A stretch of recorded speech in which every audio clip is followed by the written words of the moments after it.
So today we're going to be talking about motor mounts, right? Motor mounts are very important, and what they do is they're supposed to hold your engine or transmission in place in the car, and then it's also supposed to dampen the vibrations from the engine and transmission from the inside of the cab of the car or truck.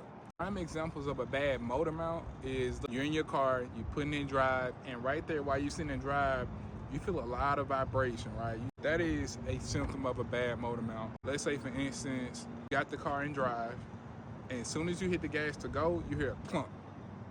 And it don't feel like it's in the middle of the car, but it almost feels like it's towards the front of the car. That's another sign of a bad motor mount. So another sign of a bad motor mount is noises, right? You're gonna hear a lot of rattling. You're gonna hear the vibration.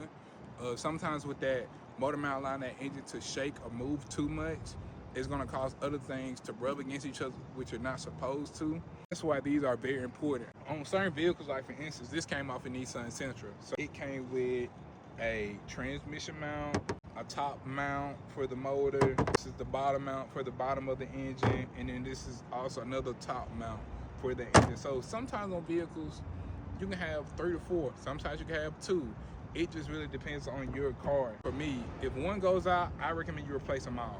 If you let this completely go all the way out, it's a way supporting the engine. If it's not supporting it no more, you're gonna cause it to have weight on other components that's in your vehicle that's not supposed to have that much weight on them, because this is supposed to be supported, not your axles, not your drivetrain or anything like that. So also, the best way to tell when these are bad, instead of you having those symptoms, go look at them. And these normally wear and tear. You know, they normally gonna wear and tear. They're made out of bushings.